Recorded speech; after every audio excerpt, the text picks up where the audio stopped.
Supongamos que hoy murieras. Supongamos que hoy estás en una sala de hospital y hoy mueres. Supongamos que hoy sales de tu casa, tomas un bus, sufres un accidente y hoy mueres. Supongamos que tomas tu moto y hoy mueres. Supongamos que estás durmiendo y hoy mueres. ¿Alguna vez te has puesto a pensar si hoy murieras? ¿Qué pasaría? Quiero contar una historia que leí hace un tiempo y la voy a parafrasear. Cuenta la historia que hace un tiempo había un hombre muy exitoso, una persona con una carrera profesional impecable, ganaba mucho dinero, una persona que tenía el reconocimiento de todos sus colegas, una persona que, hombre, a simple vista tenía una vida envidiable, viajaba, tenía los mejores carros, las mejores diversiones y estaba supremamente apegado a las cosas materiales, estaba apegado al mundo. Su proyecto de vida era acumular, seguir creciendo, seguir aumentando su fama y un día se muere. Cuenta la historia que el hombre llega a un estado de trance y dice, hombre, ¿dónde estoy? Y a su cabeza llega la idea de que efectivamente está muerto y dice, ay, me morí. ¿Y ahora qué? Y entonces cuando se hace consciente que había muerto, cuenta la historia, aparece una luz ante sus ojos, llámalo como quieras, llega al cielo y tiene la posibilidad de hablar con Dios, con Jesús. Y él le pregunta, ¿qué hiciste? Dios le pregunta a este señor, ¿qué me traes? ¿Qué me traes? ¿Qué hiciste? Esa es la pregunta que le hace cuando se muere. ¿Qué hiciste?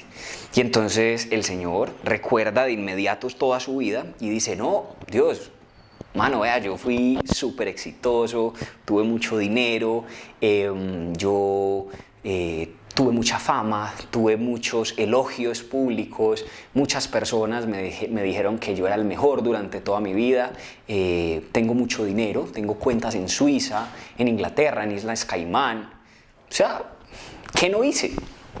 Ya. Entonces Dios le decía, muéstrame tus manos. Rápidamente el Señor muestra sus manos y tenía las manos vacías. Y Dios le dice, no tienes nada. Muéstrame qué tienes. Y entonces él le dice, pero Señor, ya te dije. Y le dijo, no tienes nada. No tienes nada que me impresione, no tienes nada para mostrarme. ¿Cuánto amor diste? ¿Cuánto serviste? ¿Cuántas obras buenas en vida ejecutaste? ¿A cuántas personas ayudaste? Luego el hombre se queda pensando, pues Señor, ¿cómo te explico? Pues no muchas.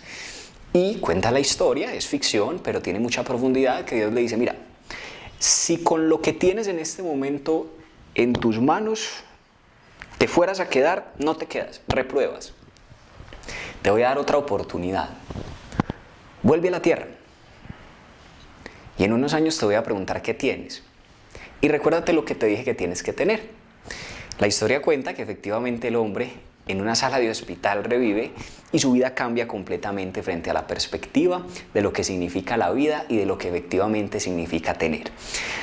Ahora, esto que quiero hablar el día de hoy es un tema bastante profundo y no es un tema como religioso propiamente, es un tema espiritual, independientemente de lo que tú creas, si crees en X o Y religión o en Z o W ideología, está perfecto, pero vamos a hablar de conceptos referentes a lo que realmente significa nuestra vida en este mundo, porque claro, yo sé que muchos de quienes me están escuchando el día de hoy son jóvenes, otros son más adultos, unos tienen mucho dinero, otros no tanto todavía, unos tienen mejor salud que otras, es decir, muchas personas tenemos circunstancias diferentes. Sin embargo, todos tenemos algo en común y es lo siguiente: el objetivo de nuestras vidas, mientras tú estés con vida sobre este planeta, tu verdadero fin y tu único verdadero objetivo tiene que ser acumular. Acumular, acumular, acumular, acumular, acumular. Ahora, no es acumular dinero, sin decir que el dinero sea malo. No es acumular fama sin decir que la fama sea mala. No es acumular reconocimiento sin decir que el reconocimiento sea malo. No es acumular carros sin decir que que son malos. Es acumular obras de amor. ¿Por qué? Porque cuando un día te mueras y te vas a morir, ¿sí? ¿Cuándo? Pues cuando Dios lo considere necesario. No te van a preguntar cuánto tuviste, no te van a preguntar cuánto viajaste, no te van a preguntar en qué carro andabas, no te van a preguntar cuántos seguidores tenías en redes sociales, sino que te van a decir, muéstrame tus manos. Y tú tienes que estar preparado, porque si no muestras nada, pues no soy nadie para decirte qué va a pasar, pero sí te puedo asegurar que lo único que te puedes llevar es precisamente esto. Y de hecho, tu único propósito mientras estés con vida es acumular puntos de obras buenas, puntos de servicio, puntos de amor. No importa, vuelvo y repito, a lo que te dediques. Todo eso es secundario, todo eso es añadidura. Si eres médico o si barres calles, si eres profesor o eres empresario, todo eso es simplemente mera trama de la vida. Pero donde sea que hayas sido sembrado, tu único y principal objetivo debe ser este. Todo lo demás es añadidura y debe pasar a un segundo plano. Nunca acumular obras aquí en este mundo debe estar por encima de la prioridad de hacer el bien y de acumular obras que realmente trasciendan. Quiero mencionar algunas de las cosas que precisamente te ayudan a acumular obras de este tipo. Obras que efectivamente te suman, que alimentan tu alma y que si tú las practicas vas a darte cuenta que por ahí es. Porque yo no sé si en algún momento te ha pasado, si has tenido la fortuna o simplemente la circunstancia de tener mucho dinero, o de tener mucha fama, o de lograr tus sueños, o de algo que anhelabas con mucho deseo, lo cumples. Y gracias a Dios en muchos momentos de mi vida yo he podido materializar momentos así, como de realización personal humana. Pero con todo y eso, por más dinero, éxito, lo que sea que tú logres, siempre hay algo que falta, algo que como que muy chévere, pero este no es el verdadero fin. O sea, para esto no fue creado únicamente. No digo que no sea valioso, no digo que no te genere satisfacción, solo digo que no la es del todo completa. Y que hay una parte en tu ser, en tu alma, que tal vez falta llenarse. ¿Listo? Ahora, esto que voy a explicar a continuación, vuelvo y repito, son algunas acciones, porque el amor no son palabras propiamente, el amor no son intenciones, el amor son acciones. ¿Listo? Vamos a hablar de algunas acciones que te van a sumar y que no necesariamente te van a hacer millonario, no necesariamente te van a hacer diamante, no necesariamente te van a hacer exitoso, pero te van a llenar las manos cuando tengas que presentarlas. Hablemos de algunas. Primera, compartir con el necesitado. Ahora, ¿qué puedes compartir? A veces pensamos que lo único que podemos compartir en la vida es dinero, ¿cierto? Si tienes dinero y Dios te proveyó recursos económicos, el fin verdadero de esos recursos, claro, es que tú tengas una comodidad, que tengas una vida tranquila, feliz, abundante, está bien. Pero por encima de ese fin, el verdadero fin, en caso de que tengas recursos, es compartirlos, siempre. Si tú tienes en la mente el deseo de algún día ser millonario, no lo hagas solo por alimentar tu ego, no lo hagas solo por ti, porque va a llegar un momento donde consigues una cantidad de dinero en donde realmente ya no necesitas más para vivir muy bien. El dinero, recuérdalo siempre, tiene como objetivo central que lo pongas al servicio de los demás. Juan, entonces no puedo invertir, por supuesto. No puedo ser multimillonario, claro que sí, pero ¿cuál es el fin? Si te murieras hoy, ¿qué hiciste con tu dinero? Compartir con el necesitado debe volverse un hábito de todos los días. Ahora, hay personas que dicen, no, yo voy a compartir con los pobres cuando tenga mucho dinero y me sobre. No. De hecho, tienes que aprender a ser fiel en lo poco si algún día quieres tenerlo mucho.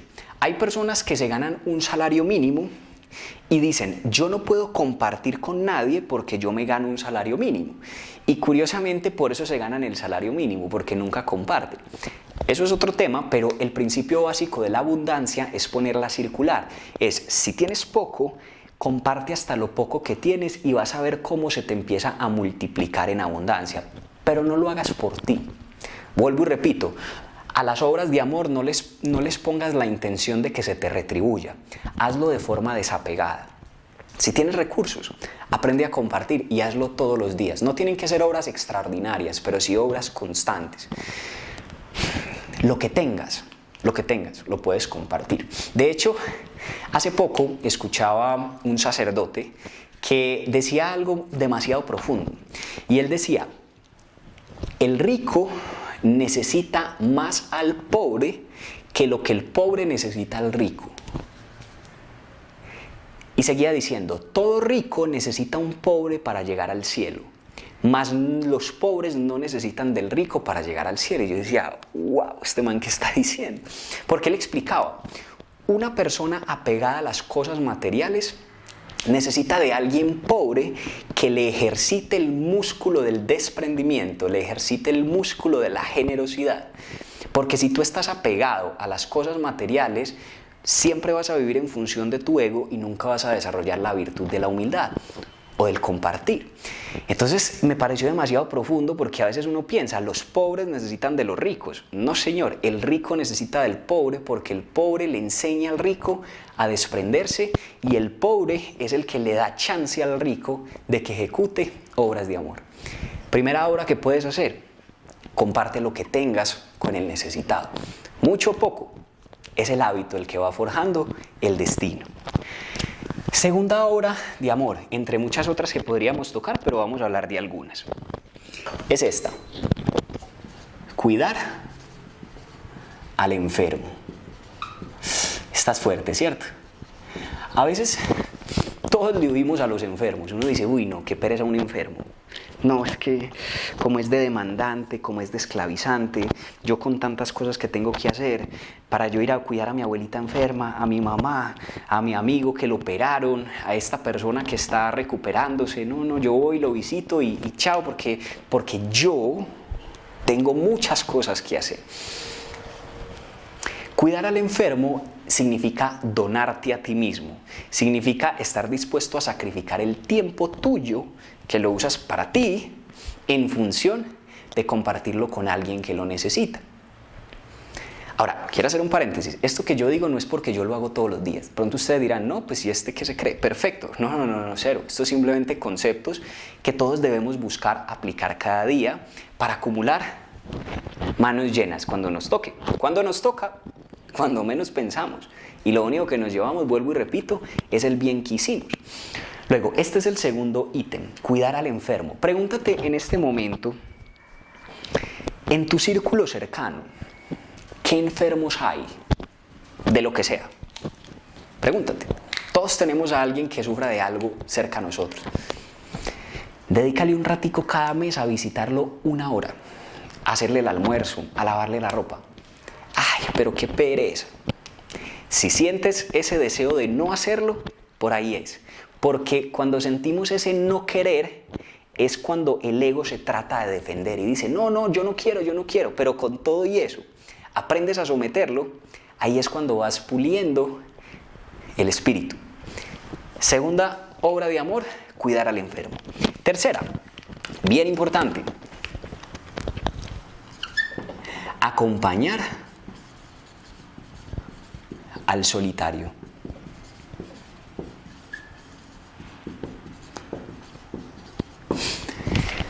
De pronto tú conoces personas que carecen de compañía, carecen de amor, carecen de alguien con quien compartir. Mismo ejercicio. Pregúntate en tu entorno a quién conoces que esté solo o que esté sola. Ah, pero es que esa persona está sola porque él se la buscó. Puede que sí, pero tú no lo haces por él, lo haces por ti. Tú no lo haces por él propiamente, aunque también lo abres es por acumular pero no desde un punto de vista, bueno, entonces yo me voy a enfocar en acumular cosas buenas para mí y por eso te sirvo. O sea, son las dos cosas. Hazlo por él o ella, así no lo merezca, bajo tu criterio egoísta, pero también entiende que cuando tú haces cosas buenas, ni siquiera las haces por el otro, las haces es por ti mismo. El más beneficiado al hacer el bien es quien lo hace, no quien lo recibe. Identifica personas cercanas a ti que hayan hecho algo por ti en algún momento, familiares, amigos, que de pronto por su forma de ser, por su naturaleza, por sus conductas, están solas. Y de pronto tú los puedes acompañar. Claro, porque tú me dirás, es que me cuesta mucho estar con ese tipo de personas. Cuando te cuesta es precisamente cuando más suma, porque qué de difícil tiene estar cerca de alguien que es agradable, carismático, de buen humor. Qué de difícil tiene o qué de amoroso es estar con tu amigo, con tu mejor amigo, con tu pareja, con la gente con la que te sientes agradable y satisfaces tu propio ego. No tiene ningún mérito. El mérito está, recuérdalo siempre, cuando te cuesta. Y tú identificas que estás creciendo espiritualmente cuando aquello que estás haciendo te cuesta. Ahí está la clave. Como lo decía Jesús en el Evangelio, ¿de qué te sirve amar a tus amigos? Hasta los malos lo hacen. El mérito está en amar al enemigo, cuando no hay una retribución, cuando el otro no te puede devolver el favor. No sé si me hago entender. Ahí es donde se crece. Ahí es donde se crece. Tercera obra de amor, acompaña al solitario. Cuarta obra, esta es fundamental. Escucha y comprende. Hay personas que en el mundo son supremamente incomprendidas y nadie las escucha. Casi siempre las personas más adultas. Nos pasa mucho a los jóvenes, a nuestros viejos, a nuestros abuelos. Llega un momento de la vida en donde ya no los escuchamos, solo los regañamos, solo los corregimos, o a los hijos. En fin, hay personas que por carácter o por su naturaleza llegan a un punto de soberbia en donde creen que siempre tienen la razón y que su opinión se tiene que imponer en todo momento. No, hay que aprender a escuchar, hay que aprender a oírle las historias a la gente, hay que aprender a escuchar lo que el otro quiera hablar. No estoy de acuerdo, no se trata de ti, no sé si me hago entender. Identifica posiblemente personas con las que te cueste conversar o con las que posiblemente no estés muy de acuerdo en muchas cosas, pero sabes que es alguien importante para ti, y escúchalo. Si hay una persona que se quiere desahogar contigo, préstate para eso. Eso sí, blíndate emocionalmente. No estoy diciendo con esto entonces que vas a permitir que todo el mundo riegue su basura emocional en ti, no. Por supuesto que no. No estoy diciendo tampoco que pierdas tu valía personal y tu autoestima y que ya tú dejes de ser importante, no. La humildad, recuerda esto, no es pensar menos de ti mismo ni valorarte menos a ti mismo. La humildad es pensar menos en ti mismo y valorar más al otro sin que por eso pierdas tu valía personal. Recuerda que la humildad es lo contrario a la soberbia. La soberbia es vivir en función del yo. El ego es vivir en función del yo. El ego proviene de una persona insegura que necesita validación social permanentemente. La humildad viene de alguien maduro espiritualmente, de alguien que sabe lo que vale y no necesita la aprobación de los demás. Luego esa energía que aquel que es víctima del ego utiliza permanentemente para buscar aprobación que lo haga sentir cómodo, la persona humilde tiene la capacidad de destinarla en hacer sentir cómodos a los demás, sabiendo lo que él mismo vale sin necesidad de recibir una aprobación externa todo el tiempo. Puede que haya sido muy profundo lo que acabo de decir o muy poco claro, pero esto es supremamente importante. Escucha y comprende. Desarrolla empatía. Ponte en los zapatos del otro y te vas a dar cuenta que vas a caer bien donde sea que vayas y vas a desarrollar un espíritu y una actitud muchísimo más comprensiva y muchísimo más amorosa con el entorno, sin juzgar, sin emitir juicios, sin decirles a las personas, usted está equivocado, usted está en lo incorrecto. Cállese la boca. Escuche, si no está de acuerdo, válido, pero dele el gusto a la persona de sentirse escuchado. Preste atención. Cuando usted esté escuchando a alguien, no chatee, suelte todo y demuéstrele al otro lo importante que es. Claro, por supuesto, sí, tenés razón, valioso. Son pequeñas cosas, pero suman mucho. Y en ese mismo orden de ideas, podemos agregar una quinta. Y vuelvo y repito, son muchas, pero con estas tienes trabajo para hacer y cosas en qué pensar. Aporta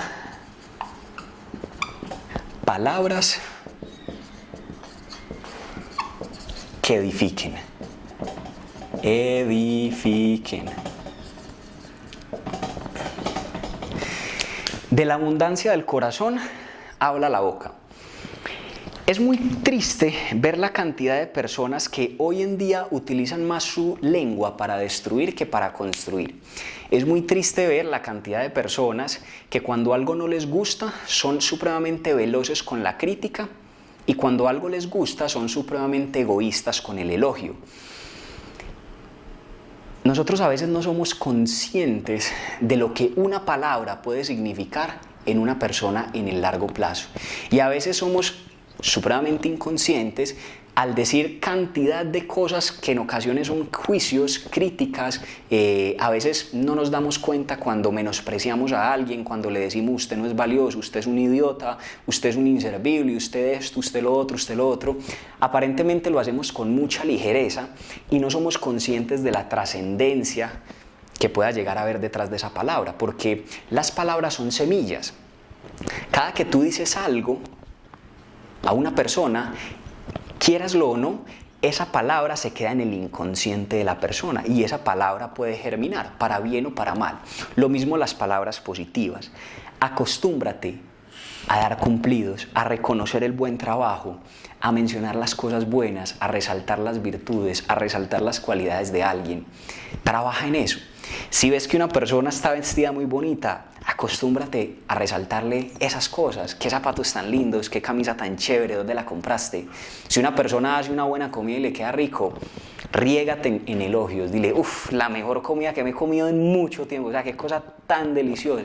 Y la persona lo más probable es que te diga, ay no, pues muchas gracias, qué pena. No te quita nada, pero suma tanto. Suma tanto. Lo triste es que a veces somos supremamente generosos con la crítica, supremamente egoístas con el elogio. Trabaja en eso. Pregúntate a qué personas en tu entorno puedes empezar a reconocer un poco más por su trabajo, por lo que hace por ti. En el día a día, cuando vayas a cualquier lugar, a qué personas y de qué forma podrías hacerle sentir valiosa su vida, su trabajo. ¿Sí? El mundo está lleno de personas que necesitan que les diga, eres importante, eres valioso, lo que haces es bueno, lo que tú haces suma. El mundo necesita gente como tú. Vuelvo y repito, ¿qué te cuesta? Ay, Juan, pero es que eso no me sale, yo no soy capaz de decir eso. Si eres capaz, practícalo, practícalo. Y si te cuesta, es porque estás sirviendo. Si te cuesta, es porque estás sirviendo. Te vas a dar cuenta que al principio esto te puede costar mucho. Y déjame decirte con toda sinceridad, si te cuesta es porque estás oxidado aquí. Con el tiempo lo vas a ir haciendo un poquito más fluido, más fluido, más fluido, y llega un momento en donde se vuelve tu conducta natural. O sea, ya como que es tu forma de vida. Compartir, escuchar, visitar, acompañar, servir, donarte, compartir tu tiempo, ser diligente, identificar algo en donde tú puedas ayudar y ser el primero. Todo ese tipo de cosas. Como dice el adagio y el dicho, aquel que no vive para servir, no sirve para vivir. A veces servir nos cuesta mucho porque solo queremos servirnos a nosotros mismos. Queremos que todo nuestro tiempo, nuestros recursos y el mundo gire en función del yo. Pero recuerda que nada gira en función tuya. Más bien tú debes acostumbrarte a funcionar tu vida en función, valga la redundancia, de acumular este tipo de obras. Y no importa dónde te encuentres, no importa la edad que tengas, no importa las circunstancias que atravieses, donde Dios te sembró, ahí tienes que dar fruto. Estos son los frutos. Si estás en un barrio de bajos recursos, ahí tienes que dar frutos. Si estás en un empleo, ahí tienes que dar frutos. Si eres empresario, ahí tienes que dar frutos. Si estás en una universidad, ahí tienes que dar fruto. Por sus obras los conoceremos. Por la forma en la que traten a los demás con amor, sabremos quiénes son. Esa es la verdadera revolución. La verdadera revolución no es raparse, no es pintarse el pelo de rojo, no es ser un irreverente que critica al Estado. Esta es la verdadera revolución. La verdadera revolución es el amor. La verdadera revolución es cuando todos critican, tú edificas. La verdadera revolución es cuando todos buscan salvarse a sí mismos, tú te donas a ti mismo. Eso sí es ser un rebelde, eso sí es ser un loco, eso sí es ir en contra de la corriente. Y eso es cuando, si hoy te mueres, y Dios te pregunta, muéstrame tus manos, no se alcance a contar. Piensa en eso, seguramente te puede servir. Te mando un abrazo y nos vemos muy, muy pronto.